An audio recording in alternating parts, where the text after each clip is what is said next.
Hi, everyone. Welcome to our webinar today. This is Laconi's POPs webinar, Gaming in the Library is More Than Fun and Games, it's Community. And POP stands for Programs, Outreach, and Promotions. My name is Roz Topolsky, and I'm one of the hosts for this afternoon. And I am the Community Engagement Program Coordinator at the Vernon Area Public Library. My co-host is Ryan Cameron, an adult services librarian at Joliet Public Library. And we both serve on the Laconi POP board. So on behalf of the entire board, we want to thank you for attending. We're going to hear from several libraries today about their approach to offering games for adults in their libraries. And we hope that you'll learn many new ideas that you can adapt to your own organization. We are recording today's program, and so within the next couple of days we should be able to send you a link to the recording along with the slideshows from our speakers. Please put your questions in the chat or the Q&A. You can put them in as you think of them. You don't have to wait until the end, and then we will get your questions answered at the end. So now I'm going to tell you about our first speaker. Let me take this down. Our first speaker is Meagan Kellerman, and Meagan is an adult services librarian at the Naperville Public Library. Meagan runs their very successful Dungeons and Dragons programs. It's been around for several years, and at Dungeons and Dragons, players make friends, they problem solve, they tell stories and improvise, and all while playing in a safe and very welcoming environment. So I want to welcome Meagan to our program.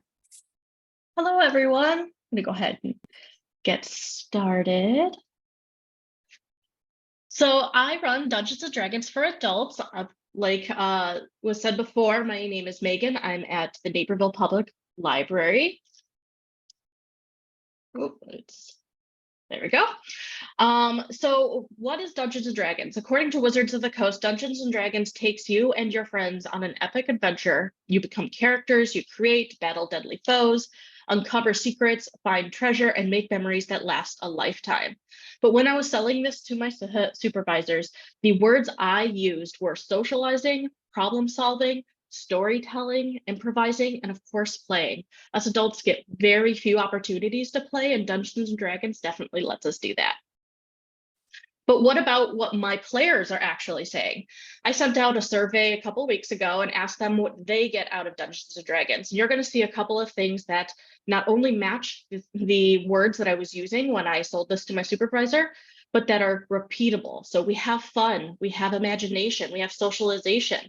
We also have a place to meet new people, and we have a place to be themselves.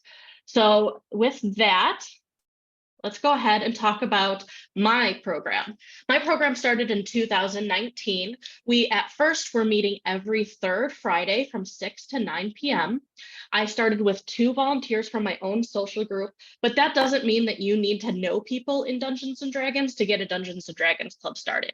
You can start with just one yourself and grow from there. DMs can come from your own player group as time goes on. We had 5 players per table, so we started with a group of 12. And then March 2020 happened, and we all know that that was COVID-19 and the pandemic. I had to cancel my March 2020 meeting, and at that time, I didn't know what I was going to do until all of a sudden I got 4 emails from all of my players. They all said, "When are we starting back online? Can we do online?" I ran over to my supervisor, said, "I have these players, they really want to still play, even though the library is closed." And we started off on Zoom, and we started on Roll20. Then by May of 2020, they started saying, when are we going to start playing more often? So that's how we started playing every other Friday. So now, from now on, we play every other Friday night except for December, because we take that off to give everyone the opportunity to celebrate holidays with their family and not have to worry about attendance, as well as giving that time for our DMs to sort of have some rest time, because it can be a lot of work to be a dungeon master. These are the demographics that I'm hitting, and these are the exact numbers that I got from my group. We are actually seeing this amazing number of people coming from under the 40 group. We're talking 50% of my players are 40 and under. What's great is 62.5% of my group is actually 50 and under. So I'm really excited to say that we're hitting a demographic that's in what I like to call the mid-adult section of our community. Anyone from their 20s, 30s, and 40s. I also want to draw your attention to the genders that we're hitting. We don't see too many men in programming at the library, so we actually have 32.5% of our members identifying as men. We also, equally as exciting, have 25% who are women. I know that sounds strange to be both excited for the number that we have for men and also be for women, but many of us in the Dungeons and Dragons community find that there are very few safe places for women to play without fear of being harassed or basically pushed out because of a variety of sexist reasons. I did not survey people's identity in the LGBTQI community, but I did want to just say that the first thing I say to any new player is that we are committed to being a safe space for all people within our community. And that if there was ever any time that they felt that the DMs or players were not being a safe and welcoming community, I would encourage them to come speak to me and we could see what we could do. So there are two different ways to play. We play online, we play in person. Why play online? It's great for socializing. This is the opportunity for people to meet face to face. I will say that playing in person can be a little bit more expensive to get started than playing online. You will need a player's handbook. You will need polyhedral dice set, those groups of dice to play with, because not everyone is going to have those at home. You're going to need some kind of DM screen to keep the DMs have their information there so that they can be telling their stories, and also give them some very quick information that they may not have memorized for the game, but you can make that with a little bit of cardboard and some notes. The same goes for your mat. There's a dry erase mat that's about $30. That's reusable, and it makes it really easy to change up the scenery as things go. And then you're just going to need general paper for placeholders, printer paper, and pencils so that people can go. I particularly love this picture. It was our very first meeting back in 2019, and I'm very proud to say that 5 out of 6 of the people that are in this picture are still playing Dungeons and Dragons with us at Naperville. The way we play at Naperville is online. At first, we were thinking we were going to come back after the pandemic, but decided that we have a great opportunity for people to be able to relax and still participate. Why do it? Well, adults are busy. Adults travel, and adults are really tired. They want to get into their PJs. They want to maybe get something to eat and sit down at their computer and just relax after a day of work. I do have adults who actually go on vacation, and they also go to business trips, but they're still showing up while they're in Florida or while they're in, California for some kind of business trip. I tell them they can take the night off, but they won't hear it. So it's a little bit less expensive to get started for Dungeons and Dragons online. And that's because Oral20.net actually has a Pro for Life account for non-for-profits. You just have to provide some information and they'll give it to you. The difference between Pro for Life and for a regular free account is that you have more games that you can open up at once, as well as all of the editing abilities that come with the Pro account. You also want to start with a player's handbook compendium, which gives you the opportunity to create stories a little bit easier, gives you those stat blocks to get started. It gets you the ability for players to be able to make their characters a little bit easier, and that's at $29.99. After that, you still want a physical copy. That does give you the rules. The compendium will not give you rules on Dungeons and Dragons, but the player's handbook will, and it will give you the most step-to-step ability to try to teach players how to create characters. And last, you're just going to need Zoom and Discord. And Zoom, of course, you have your accounts that are paid, and you also have Discord, which is free. You just don't have as much, I would say, security when it comes to making sure you don't get people who aren't supposed to be in that group. And the last part I want to talk about is how to run this with your Dungeon Master selection. So you can do a staff Dungeon Master. The con of this is that you're going to have a limited participation because you could only do so many people at once with one staff participation. I would recommend for adults to stay between 5 and 7 people, and 7 can be a little bit overwhelming.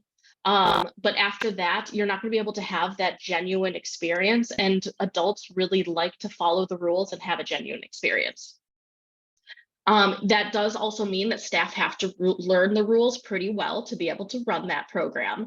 However, I do suggest that even if you're doing a volunteer-based program, that you start learning the rules, because having that equal level with your players to be able to have conversations about their experience and also be able to give them some guidance is really important.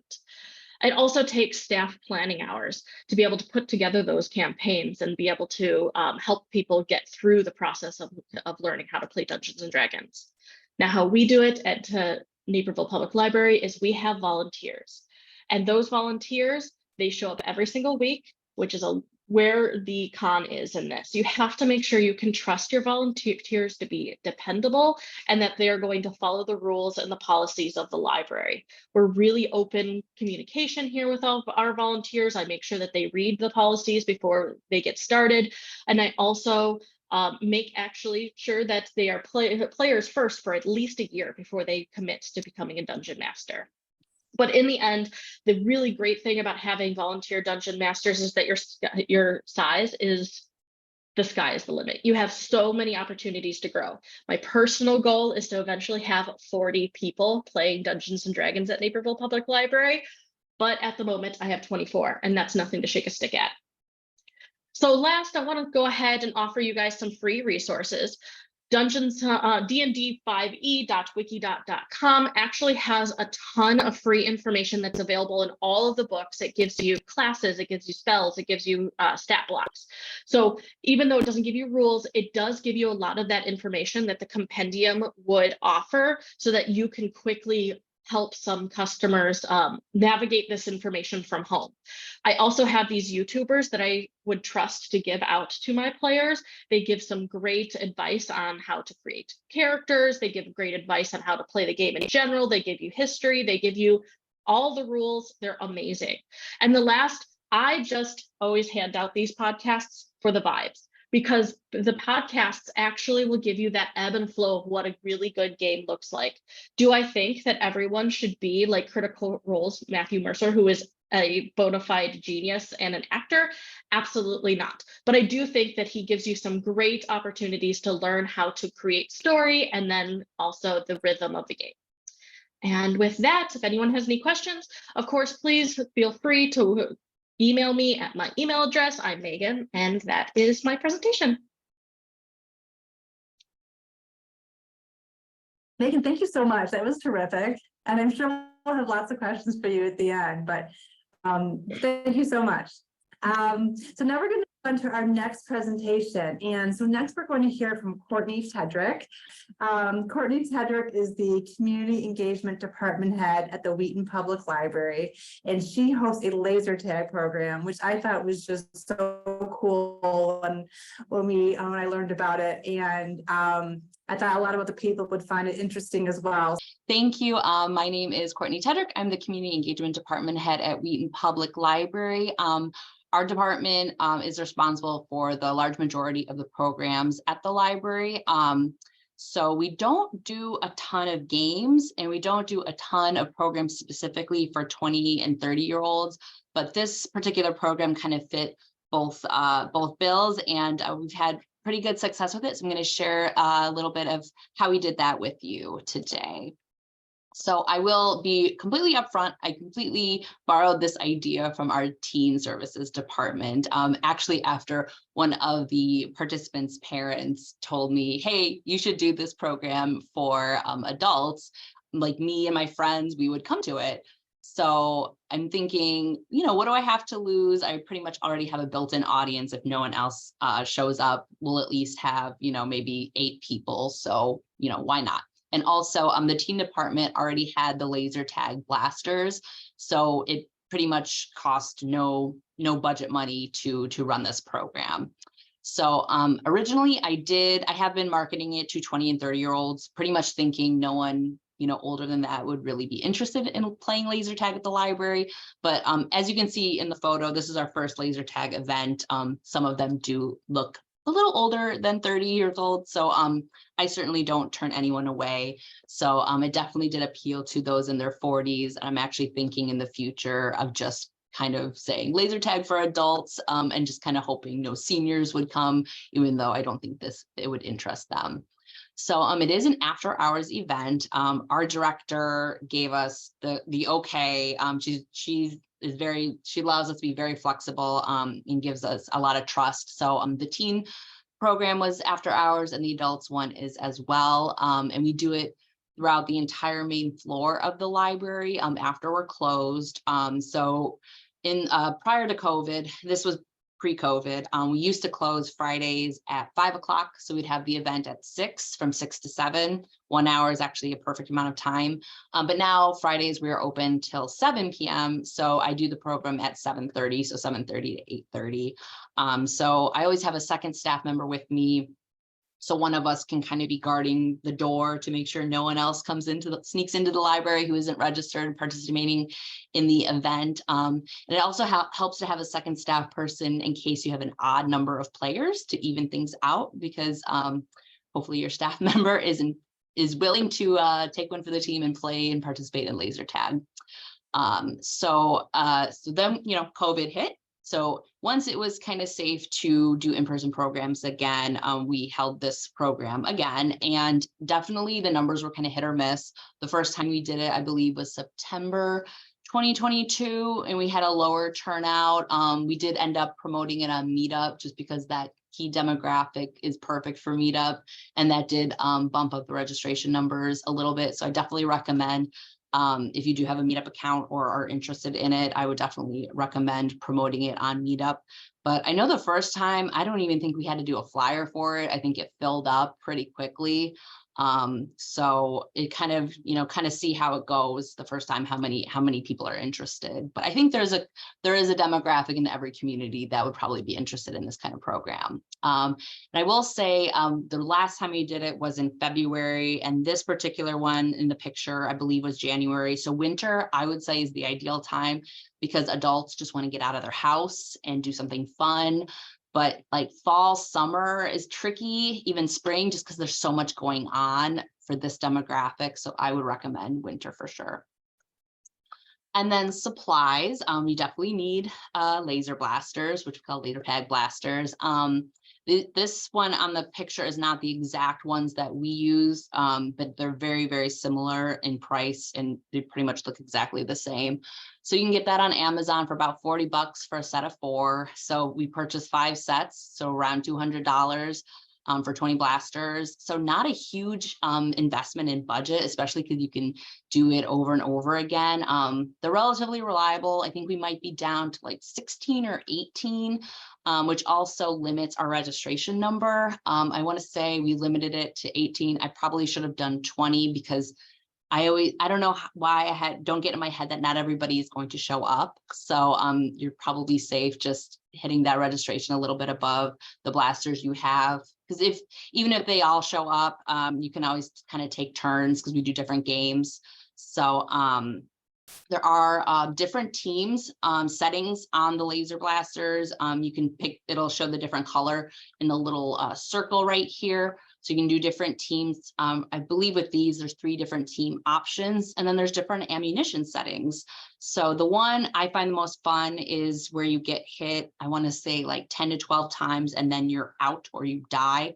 So there's ones where you get hit 3 times and then you're out, and then there's one where you get hit once. So you can kind of play around with those depending on what kind of game you play. So in the future, I was talking to our teen services department head, and she was thinking about purchasing some vests, but these do not come with vests, the ones you're seeing here, hence they're the cheaper option. And we've had fun with it without the vest. So that's kind of a decision you want to make. The price doesn't go up terribly with the vests, but these have been working out pretty well. We've had fun with them, but adding the vest might be a fun thing to try in the future. And there are also rental companies out there. I'm not sure about cost, and I'm not sure about the quality. I would assume the quality would be better than these. These are pretty, they're pretty cheap. You get what you pay for. they work pretty well, but a rental company is probably going to have better equipment. Not sure about the cost, but then again, you're paying for one time. So that might be beneficial if this is your first time trying this program and you're not sure what kind of turnout you're going to get. So I don't believe we've used a rental company, but there are some out there that you can look into. So tips, definitely familiarize yourself with the blasters and their settings ahead of time so you can train your participants when they arrive so they know what they're doing. It's pretty simple. They come with instructions. I always leave the instructions out for when people are ready. Like if they come a little early, we're waiting for the rest of the group to come to get started. Definitely test all of them ahead of time and keep fresh batteries on hand in case they die out on you. Like I said, we're down, most of them have lasted, we're down a few at this point. So they've held up pretty well. We do different sets of laser tag games, and this is where you could probably get a little more creative, and I've kind of kept it pretty basic. I found the most fun that the group likes the best is capture the flag. So we usually do about 2 or 3 rounds of capture the flag where we just divide the group into 2 teams. And then since we do it throughout the whole main floor of our library, and if you've been to our library, it's pretty big and the main floor is very, very wide. So it makes it really fun to, capture the flag. So each team hides a flag on either side and then they guard it and they get really into it. They get really enthusiastic, which makes it really fun. So we'll do a few different rounds. I always kind of ask for their input. I remember last time this group said, this side was too hard to hide. So they had an advantage. So we'll switch sides. And then we'll do different teams. I had one group do, they wanted to do men versus women. So I said, okay, let's go for it. And then we've done 3 different teams. And I think we've tried to do a free for all as well, which every man for themselves, man or woman for themselves. But I believe you have to look at the teams. I think if you're on the same team, you can't blast the same person on your team, but there's probably different other games out there that I haven't even thought of, but these are the ones we do, and it takes an hour and it usually ends up pretty good. And one thing you can do, which I started lately, was just playing music to keep a very casual, fun vibe. So especially if you're playing 90s music or 2000s music, because it's a kind of a younger group. Another thing I wanted to try was icebreakers, because a lot of the people that come, I've noticed, there's been a lot of couples and friends, but there's also people that come by themselves just looking to meet other people. So I was thinking, I should have had some icebreakers, because I tend to be really awkward with trying to make small talk with people as they come in. So we're trying to figure out the blasters, but I'm thinking, I should probably have some icebreakers, because especially if you promote it on Meetup, I feel like those people are trying to come and socialize and meet other people. So that's one thing that you can do. And finally, just have fun. Like I said, I keep a really loose kind of atmosphere for this. I just try to keep it really fun and light. And when the group is really enthusiastic, that just makes it better. So just, have fun with it. And that is pretty much all that I have. I am more than happy to answer any questions afterwards. So thank you all so much. Courtney, thank you. That does sound like a ton of fun. Maybe our Lacona should host a laser tag. Anyhow, okay, so now we're going to move on to our next speakers. So Christy and Nicole are both adult services librarians at the Naperville Public Library. And they have been running a trivia night for quite some time. And so we are going to hear recommendations for running a successful trivia night. So Nicole, Christine, Nicole, if you guys want to turn on your cameras. So Nicole and I are just going to go over the trivia night that we have been doing, that Naperville's been doing for a long time. My name is Christy Pollingatl. My name is Nicole Stitt. And we're both actually at the 95th Street Library in Naperville. And our trivia night is a free program that we used to offer once a quarter at the 95th Street Library. Due to demand, we will be expanding it to once a month at both our 95th Street and Nichols branches in the fall. The technology that we use includes a projector, computer, and sometimes a mic. We have participants pick up paper and pencils for their answers when they arrive, so they don't have to worry about bringing their own. For the trivia questions, we use a PowerPoint template that was created years ago by a different staff member, and it still works well for us. We did get permission to share that template for anyone who's interested as well. We get our questions from a variety of sources, including the internet, books, and occasionally Trivial Pursuit. So what we have here is kind of an example of how our PowerPoint looks when we're doing our trivia night. As you can see here, we have 8 different subjects here and 10 different questions. We do try to change up these different categories every time we do the trivia program. We do like to keep history and world flags around because history is really popular and world flags has a nice visual component that a lot of people seem to enjoy. So here we see like a little category of history, and then each category that we have will have this, and they'll show the 10 different questions. And as we go through our PowerPoint, each square will darken so they know how far along we are in that particular section. Okay, this here is an example of how one of our questions would look. If you could see at the bottom right-hand corner there, we have a little timer that's going down. That timer is about 30 seconds. And as you can see, we have it broken down into 15 and 5 as well. We ask the question twice during this 30-second time period. And if time allows, we will, if people need it, we will say the question again. It takes about 5 hours to create PowerPoint using the existing template. And we try, as we mentioned earlier, we try very hard to not repeat questions, and we do change up the categories so that they're not the same time they're not the same every time we run it. This is in large part because we tend to get repeat customers who come for this program. The program itself runs for an hour and a half, including a 5 to 10 minute break, and having the PowerPoint on a timer really helps us to keep on track. For those who are interested, the answer to the previous history question is War of the Roses. So when we first started the program, we relied mainly on our events page, which is on our website, a digital billboard, which is at the different buildings, and just general word of mouth. We would get a small but regular group of people that would come each time we would have the program, usually around 12 to 15 people. Trivia Night really expanded to a wider audience during our last session when our marketing team put out a little pamphlet in the mail that has a bunch of our programs, and they added our trivia program to that particular pamphlet. And attendance really shot up. We had 34 people. And this is the slide that shows the timer that we use. It's an example of one of our history questions. And using this timer has been really instrumental to making sure that the program doesn't go too long. And it also makes sure that it's fair for everyone. Talked about promotions, so we'll move on to the demographics. All right, so for trivia, what we found is our participants range from mid to late 20s to 50s and older. The demographic is usually diverse with a mix of ages and gender.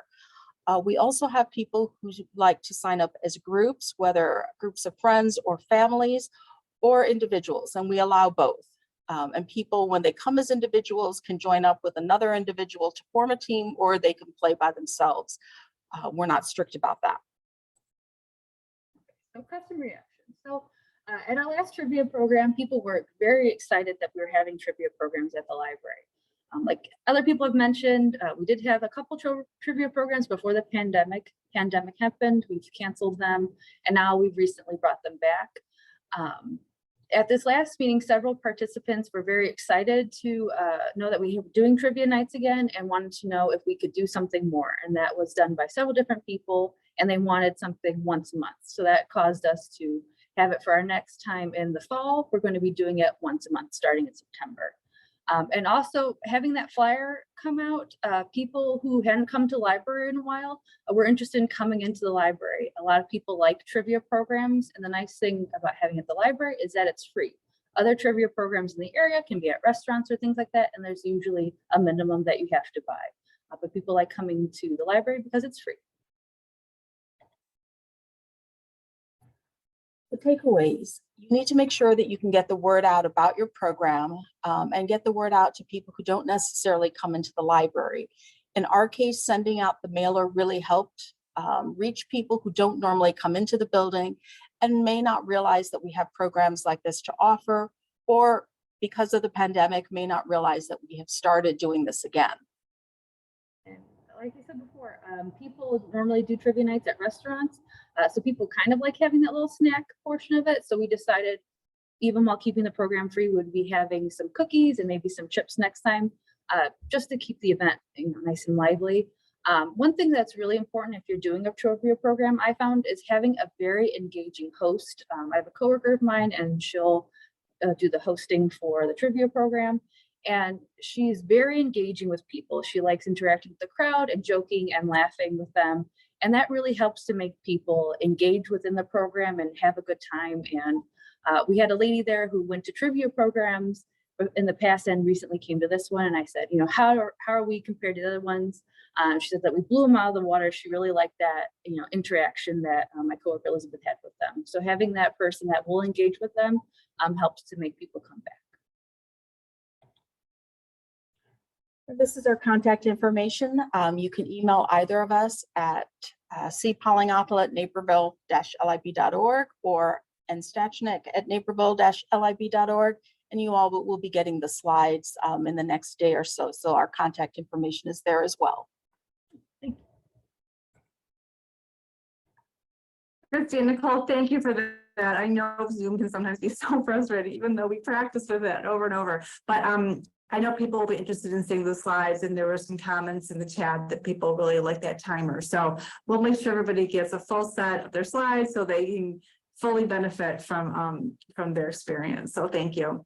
So now we're going to move on to our final speaker, and that is Rob Krause. And Rob has been running games for grown-ups at the Vernon Area Library, which is my library, for many years. And Rob has just, you know, a whole wealth of experience about learning how board games can really create camaraderie in community. So I'm going to turn things over to Rob. Thank you, Roz, and thank you, Laconia Pop, for hosting me. So yes, the Games for Grown-ups program has been bringing people together since about 2006. Rob, do you want to just turn your camera on, because we can see your slideshow but not your camera? Do you Oh, mind sure. doing that? Yeah. Yeah. There we go. There we go. Perfect. There's the camera, and then Yeah. hopefully the slideshow is now advancing. Yeah. Okay, great. Yeah. Wonderful. So there's several topics I'm going to try and cover here, so I will get a move on with it. So the benefits for the library: you want to increase the diversity of the program that the library offers, to try and draw more people with different interests to the library. And the nice thing is that then it creates sort of a gateway of either people that are coming to the library for other programs or checking out books or whatever have you, and they'll walk by the program. We keep the door open, they can come on in, take a look, and it allows them to gain more access to the program. Or people who are directly coming for our program then come to the library and learn more about the other library services. So it creates more community interaction for the library. For our patrons, along with that greater interaction, it gives them an opportunity to make new friendships with other people in the community. We have plenty of regulars that come in. They've known other people that have come in, but new people come in. They get a chance to meet those people, and if there's games that they want to play that don't quite fit for the program, they make times outside of the program to meet. We've got somebody that was interested in like historical military games. That these games take like 8 hours to play, which is too long for a library program, and they found other people to play them with.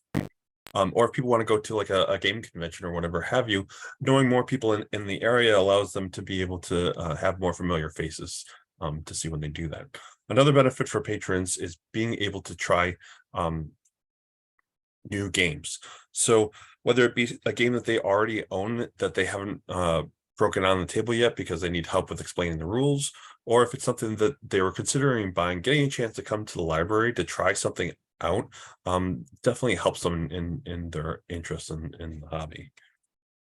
As far as our demographics are concerned, we do focus on adults ages over 18. But we have local high school students that do come into the program, as well as parents that will bring in their young kids. The main thing is that when parents do that, we ask them to please participate with their children.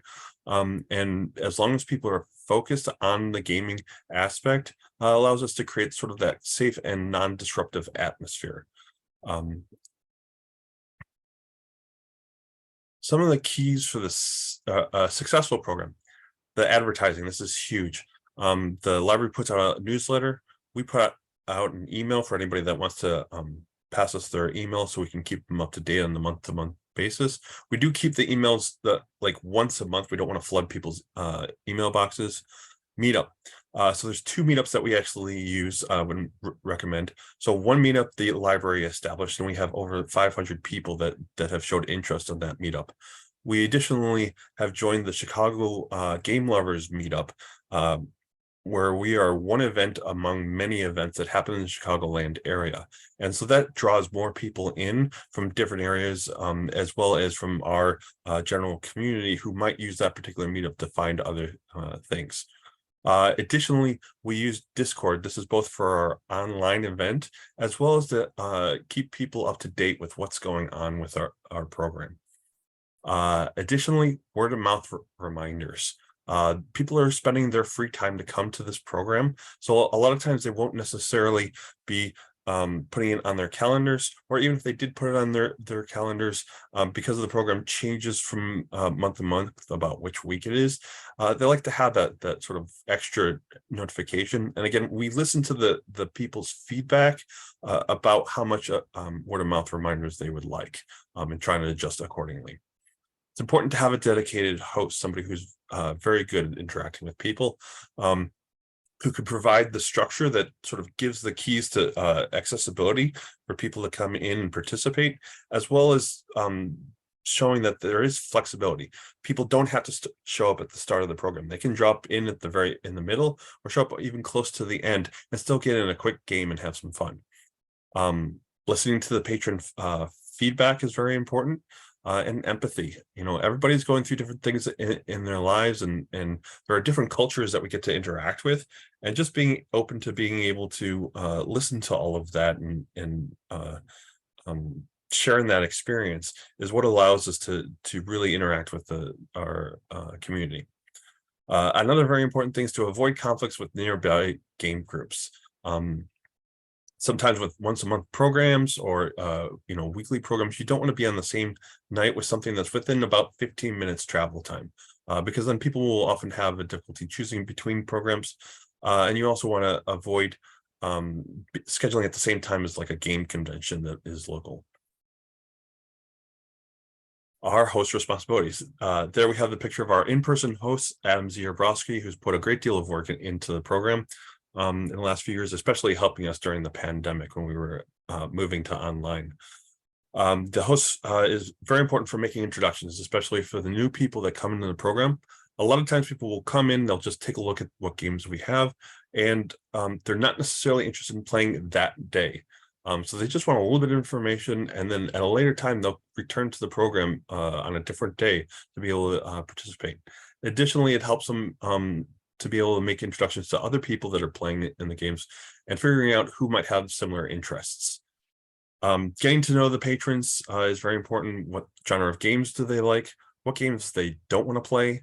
And sort of their game etiquette preferences. This has to do with whether they prefer having a whole lot of conversation going on while they're playing, or if they prefer not having very much conversation going on, or avoiding thinking too much, and if they like more social games. The facilitating skills are very important. Being able to answer questions about the games, being able to summarize or reframe the rules explanations. A lot of times when people come in, whether they bring their own games or if they're pulling one off our shelf, they would prefer to generally teach themselves the game if they don't already know it.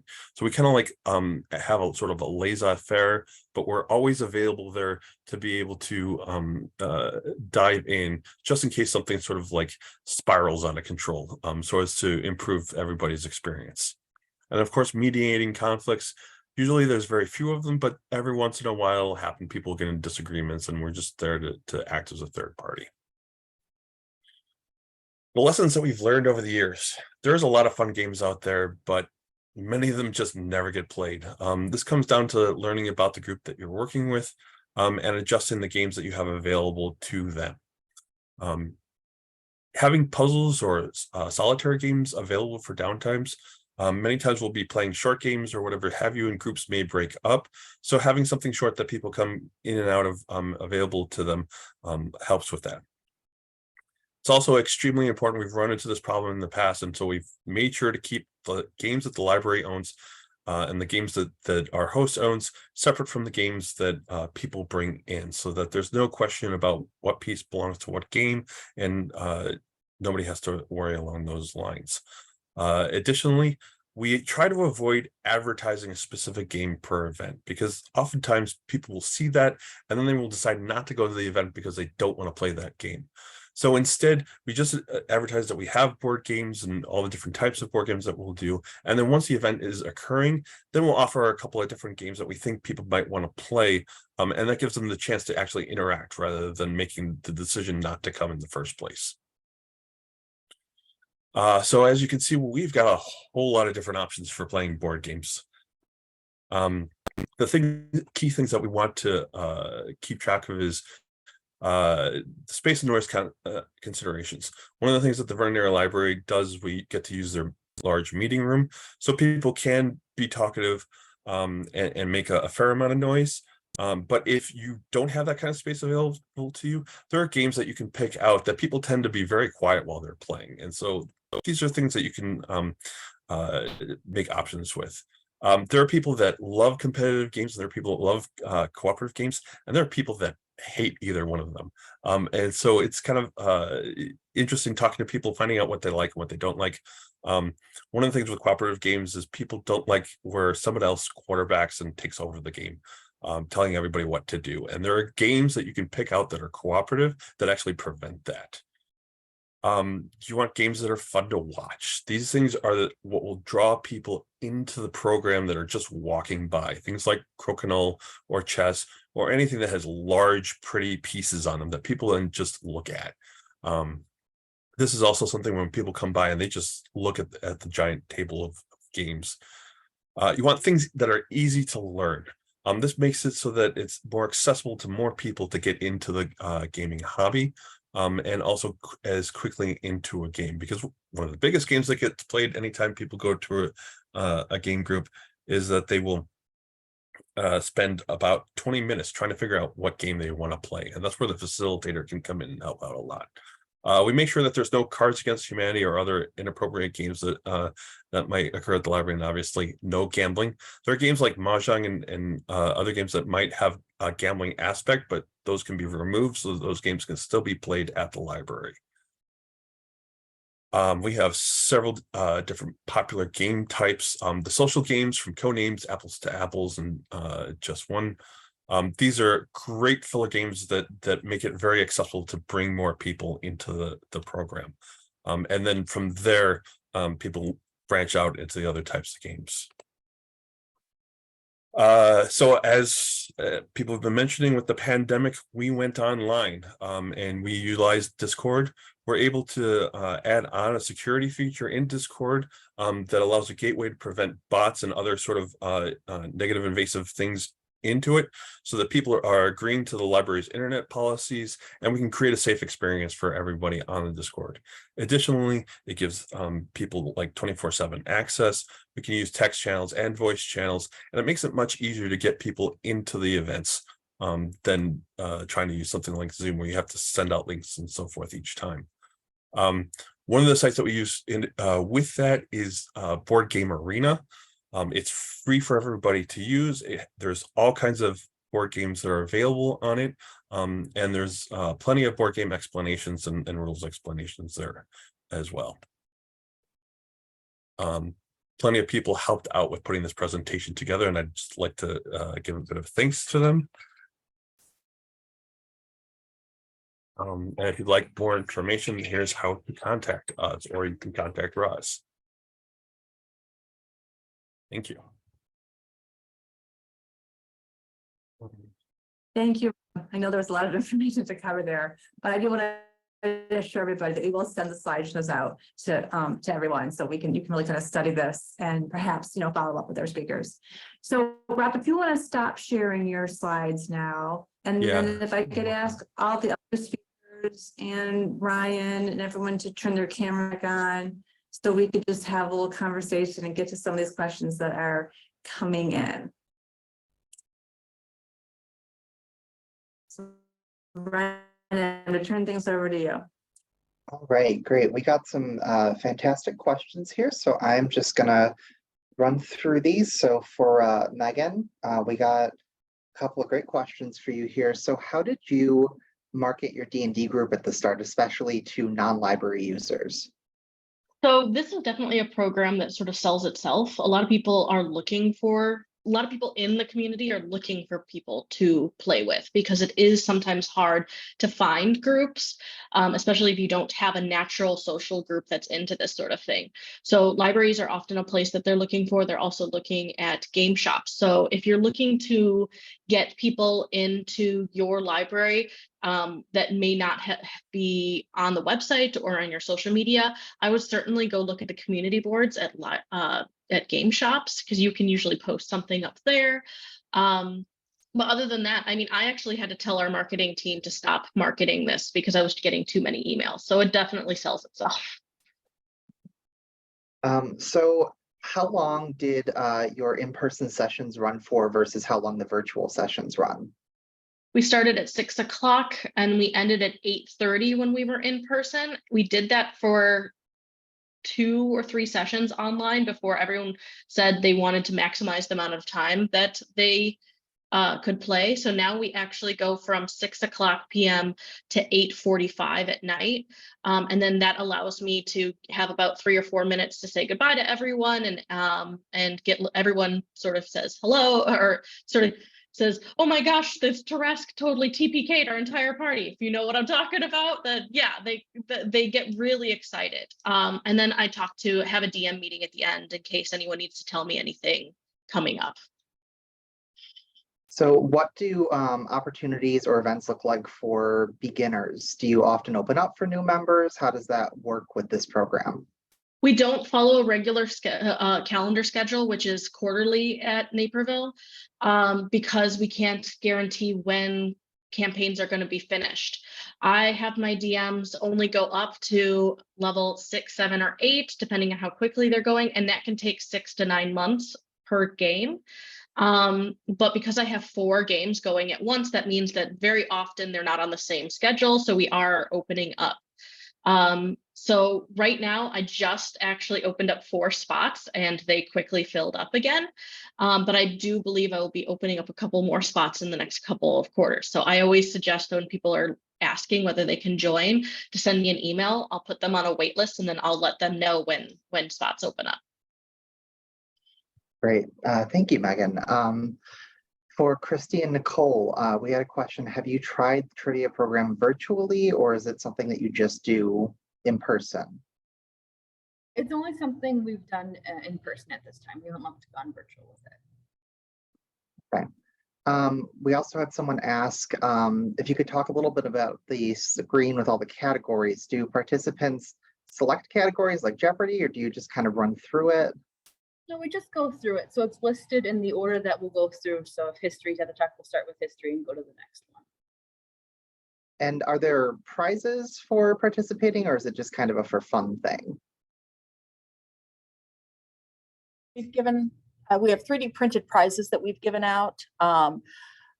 Gold, silver, and bronze little brain statues that people have loved to a degree I would not have expected, honestly.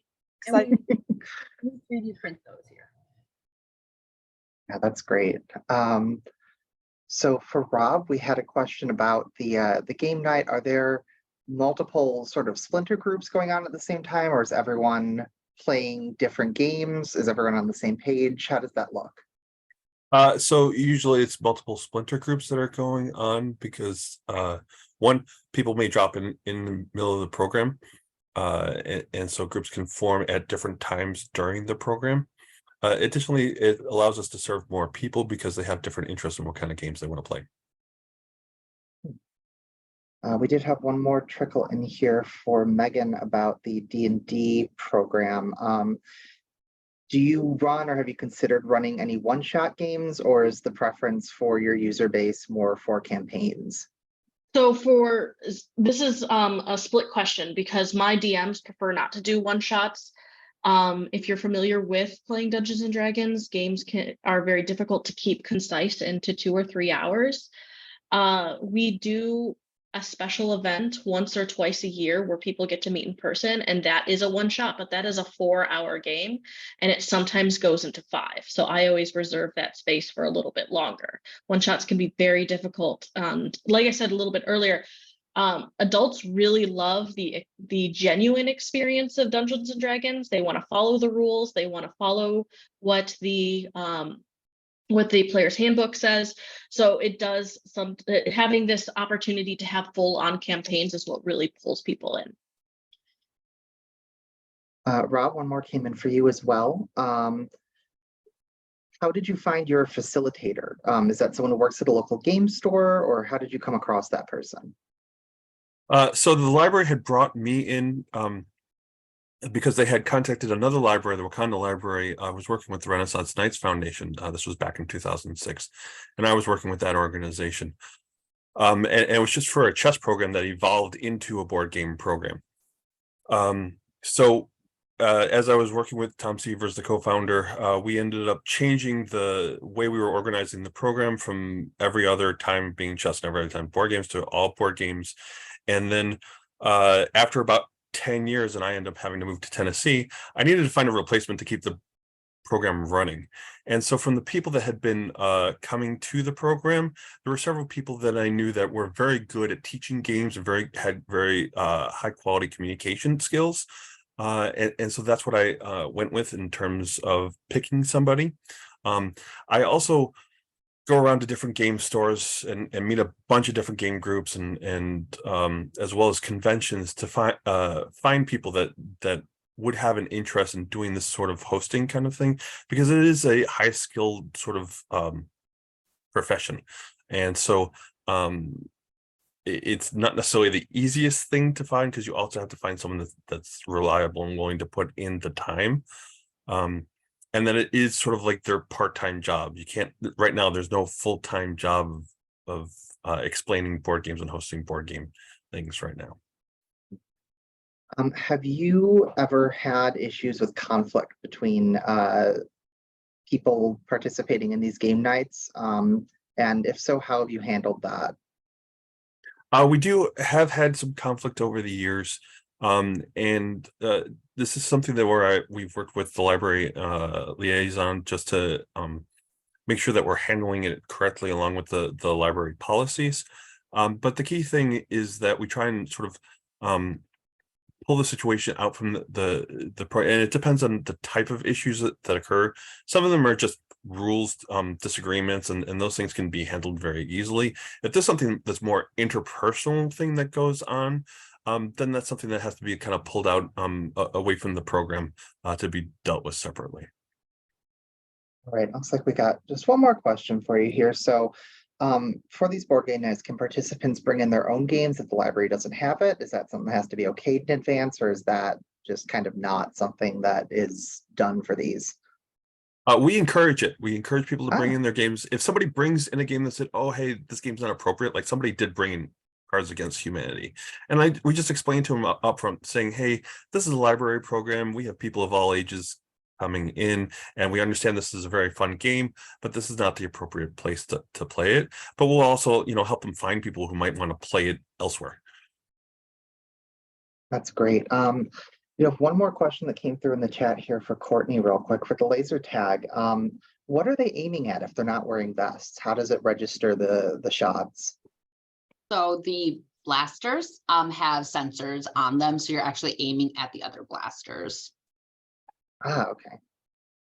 Great. Well, I think that's all the time that we have for questions today. So I think we're going to wrap up here, but I just want to say thank you to everybody for coming and to our panelists for participating and sharing their insight. I think we had some great information here. So thank you, everybody.